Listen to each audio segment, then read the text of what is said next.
Welcome to Coffee with Viking. I am Mike. Cheers.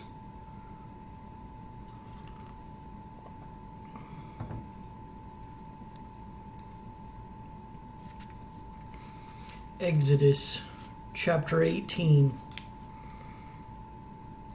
When Jethro the priest of Midian, Moses' father-in-law, heard of all that God had done for Moses and for Israel his people, and that the Lord had brought Israel out of Egypt, then Jethro, Moses' father-in-law, took Zipporah, Moses' wife, after he had sent her back, and her two sons, of which the name of the one was Gershom, for he said, I have been an alien in a strange land, and the name of the other was Eleazar, for the God of my father said he was mine help, and delivered me from the sword of Pharaoh.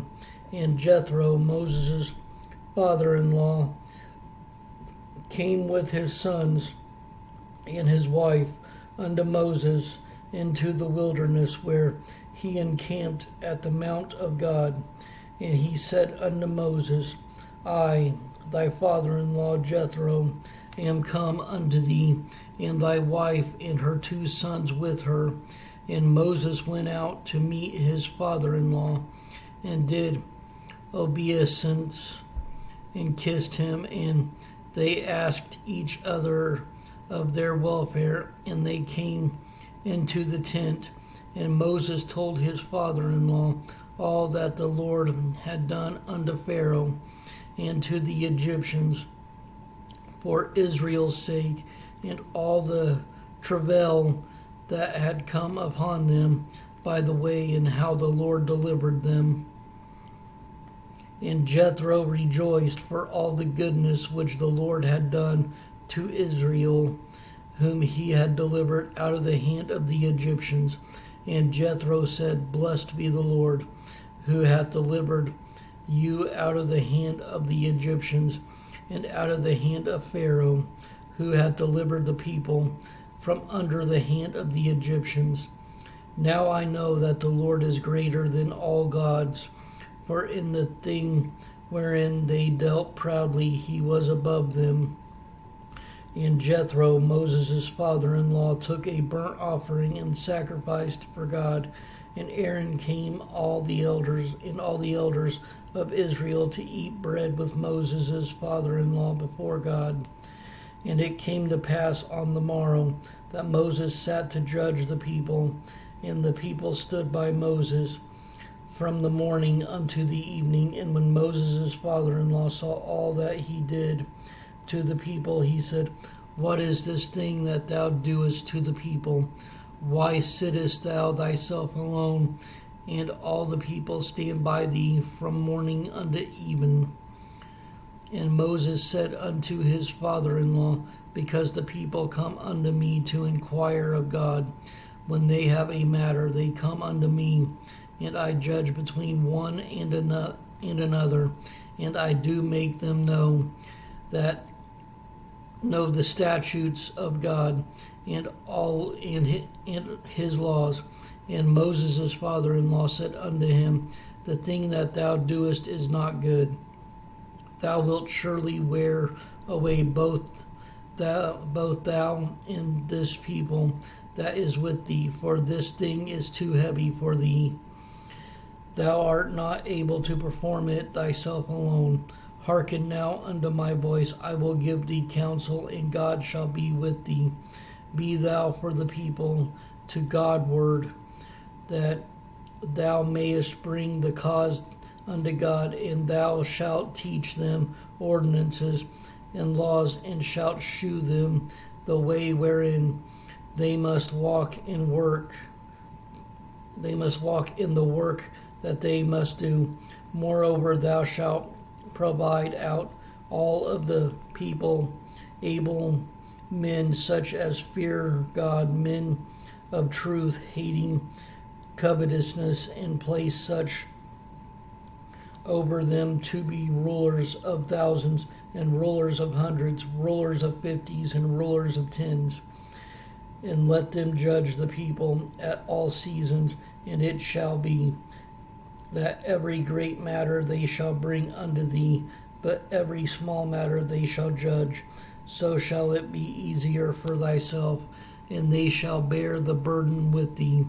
If thou shalt do this thing, and God command thee, so then thou shalt be able to endure.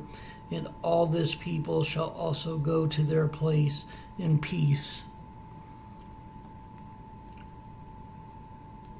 So Moses hearkened to the voice of his father-in-law, and did all that he had said. And Moses chose able men out of all Israel, and made them heads over the people, rulers of thousands, rulers of hundreds, rulers of fifties, and rulers of tens. And they judged the people at all seasons. The hard causes they brought unto Moses, but every small matter they judged themselves. And Moses let his father-in-law depart, and he went his way into his own land. Chapter 19. In the 3rd month, when the children of Israel were gone forth out of the land of Egypt, the day came they into the wilderness of Sinai, for they were departed from Rephidim, and were come to the desert of Sinai, and had pitched in the wilderness, and there Israel camped before the mount. And Moses went up unto God, and the Lord called unto him out of the mountain, saying, Thus shalt thou say to the house of Jacob, and tell the children of Israel, Ye have seen what I did unto the Egyptians, and how I bare you on eagle's wings, and brought you unto myself.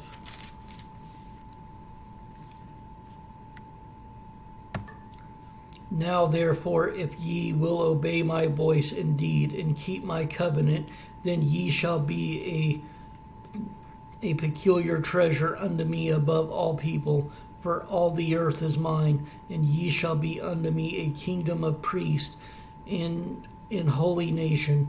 These are the words which thou shalt speak unto the children of Israel.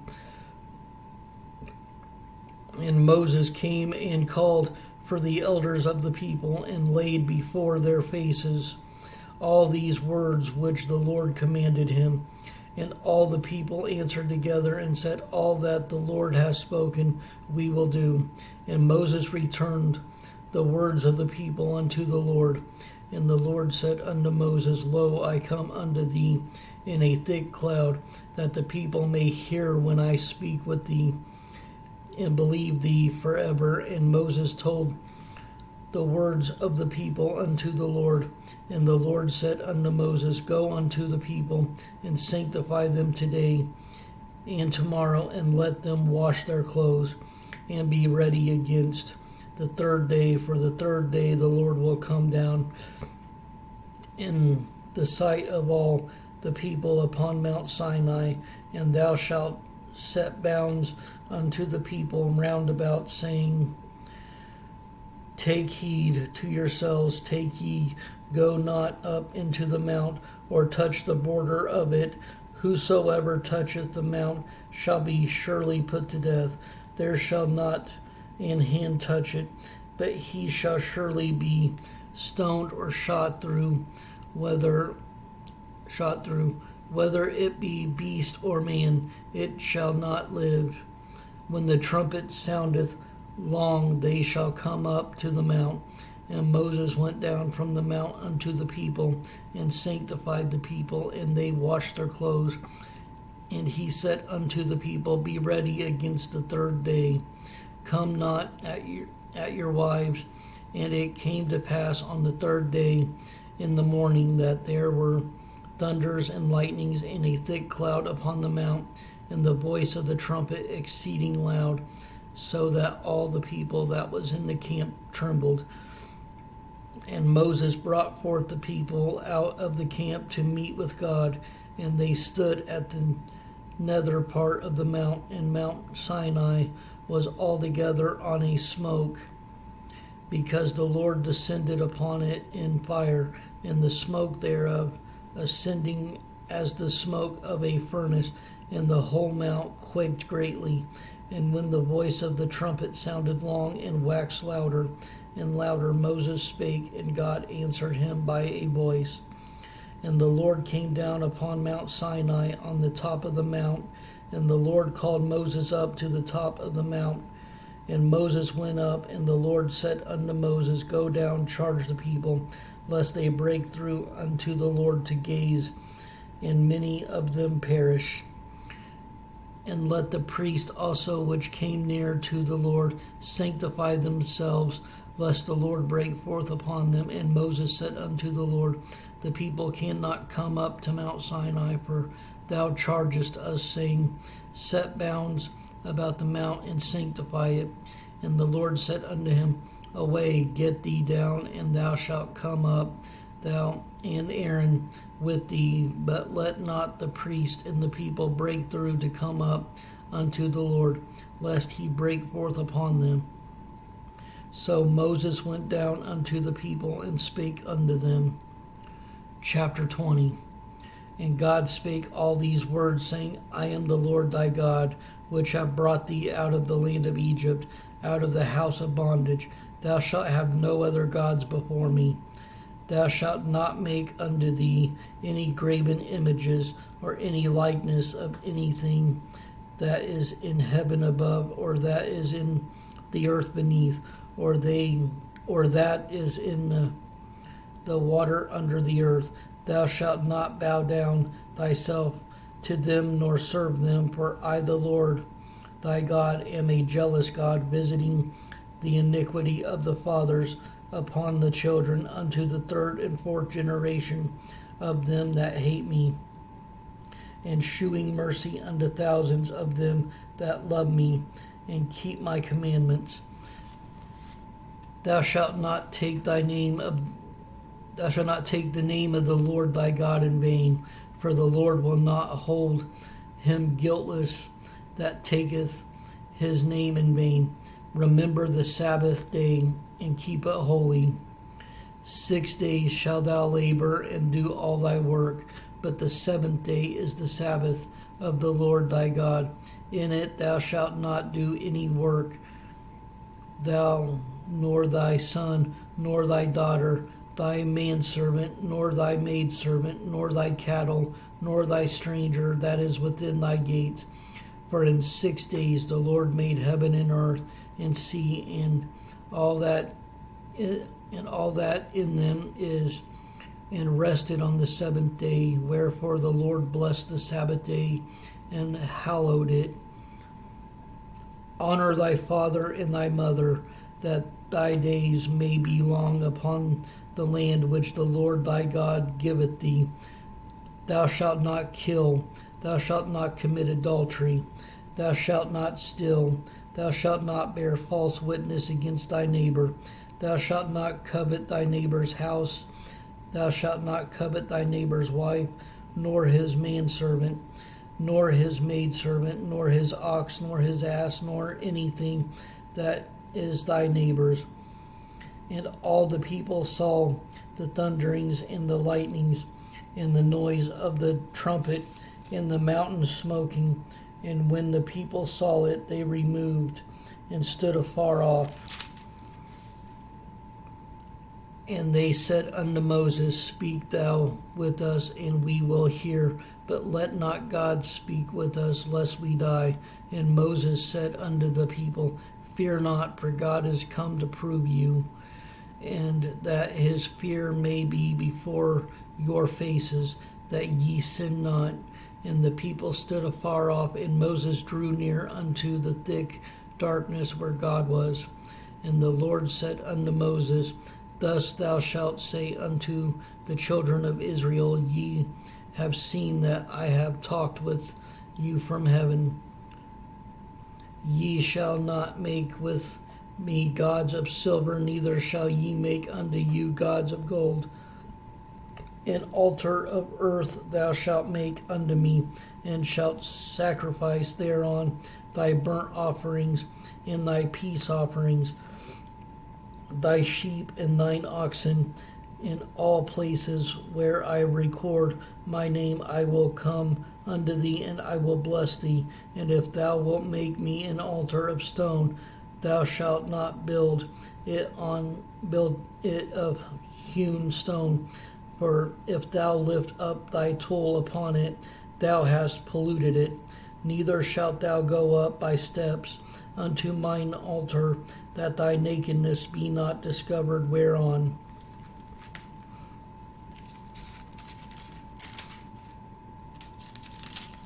Chapter 21.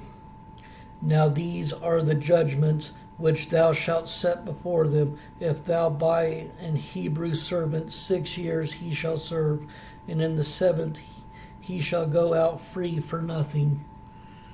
If he came in by himself, he shall go out by himself. If he were married, then his wife shall go out with him. If his master have given him a wife, and she have borne him sons or daughters, the wife and her children shall be her master's, and he shall go out by himself. And if the servant shall plainly say, I love my master, my wife, and my children, I will not go out free, then his master shall bring him unto the judges. He shall also bring him to the door or unto the doorpost, and his master shall bore his ear through within all, and he shall serve him forever. And if a man sell his daughter to be a maidservant, she shall not go out as the men servants do. If she please not her master, who hath betrothed her to himself, then shall he let her be redeemed to sell her unto a strange nation. He shall have no power, seeing he hath dealt deceitfully with her. And if he have betrothed her unto his son, he shall deal with her after the manner of daughters. If he take him another wife, her food, her raiment, and her duty of marriage shall he not diminish. And if he do not these three unto her, then shall she go out free without money. He that smiteth a man so that he dies shall be surely put to death.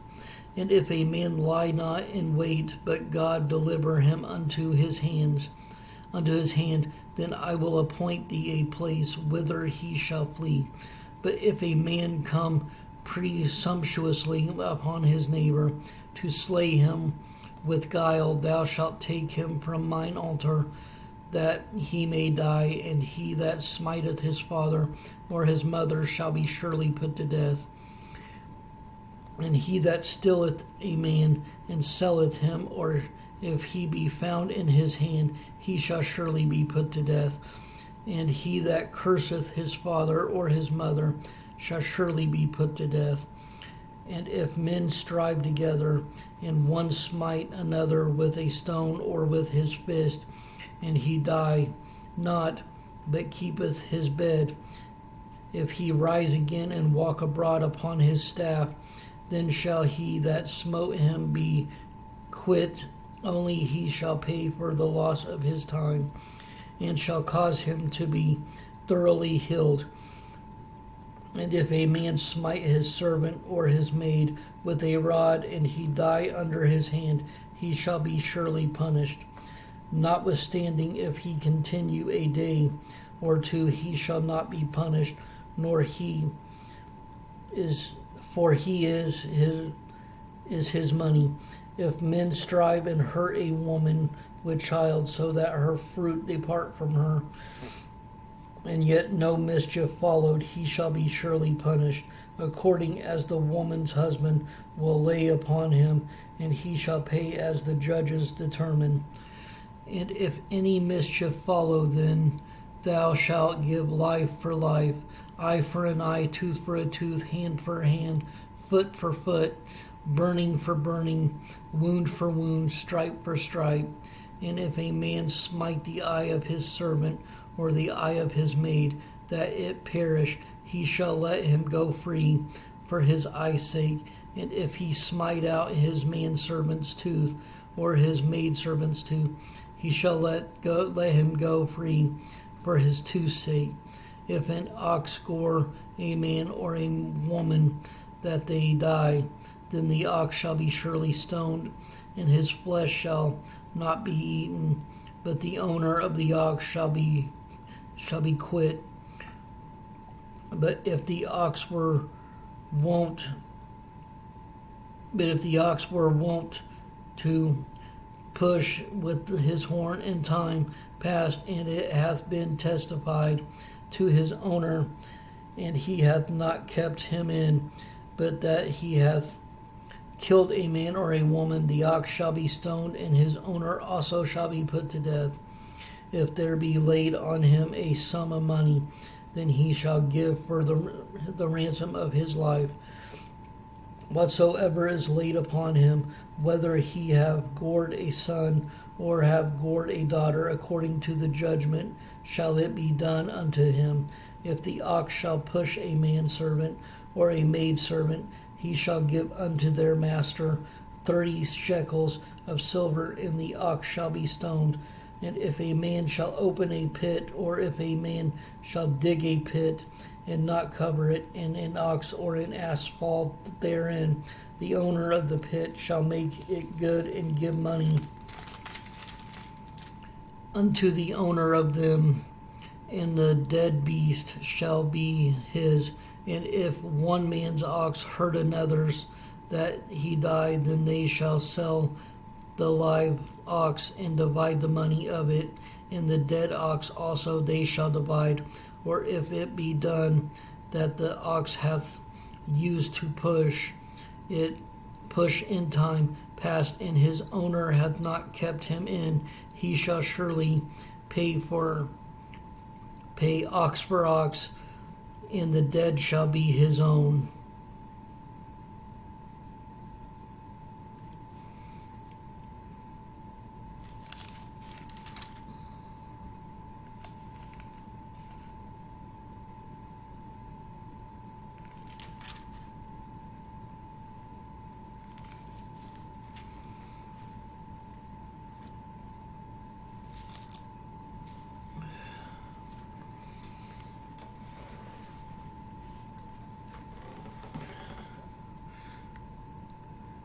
Stay strong in the word of the Lord. Stay blessed. Stay caffeinated.